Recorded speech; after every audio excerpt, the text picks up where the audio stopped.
द्रुत विलंबितम आह नभौ भरौ। द्रुत विलंबित छंद को हम पढ़ रहे हैं।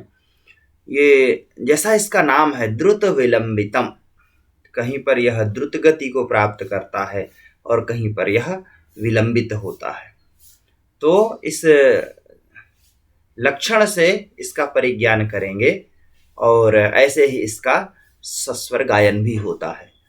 द्रुत विलंबित माह नभौ भरौ, विपदि धैर्य मथाभ्युदये क्षमा।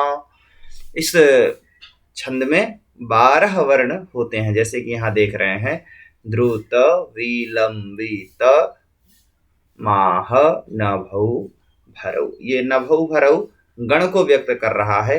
नकार और भकार, ये दोनों नगण और भगण, पुनः भगण और रा का अर्थ रगण है।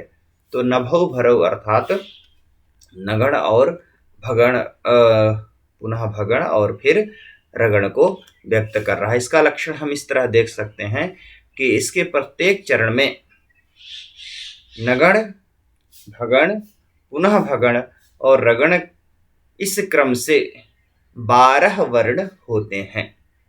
तो ऐसा जो छंद होता है वह द्रुत विलंबित छंद कहा जाएगा।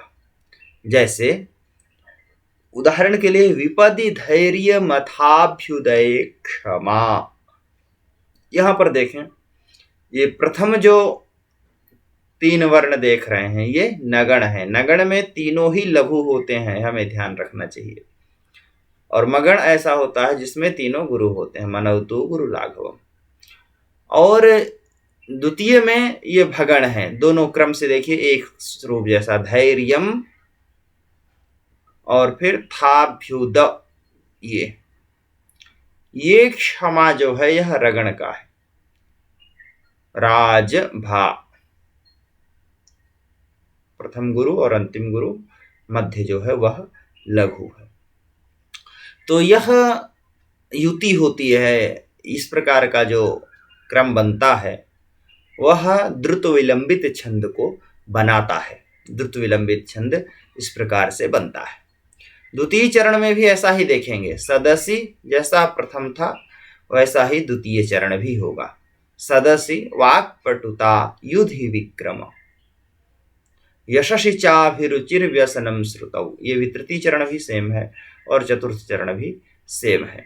अर्थात निष्कर्ष में हम ये कह सकते हैं कि नगण, 2 भगण और रगण, इन 3 गणों की युति इसी क्रम में अगर 12 वर्णों का समान योग बनता है तो वह द्रुत विलंबित छंद कहा जाता है।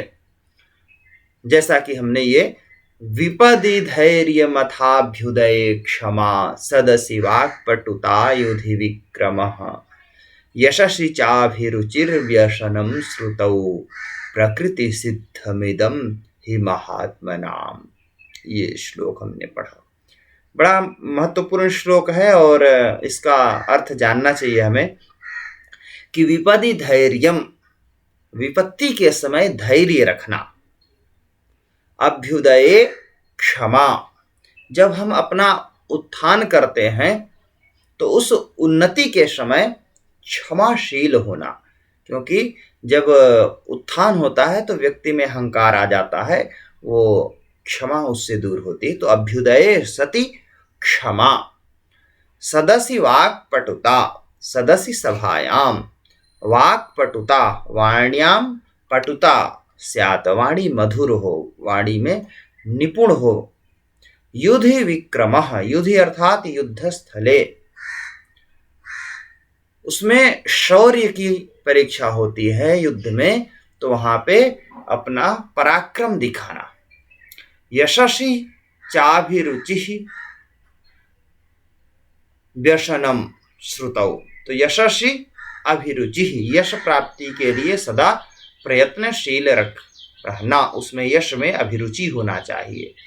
और व्यसनम श्रुतौ, श्रुतौ अर्थात वेदे मंत्रेषु, श्रुति में, वेद में वेद का व्यसन होना चाहिए। अर्थात वह स्वभाव में होना चाहिए, अध्ययन अध्यापन स्वभाव में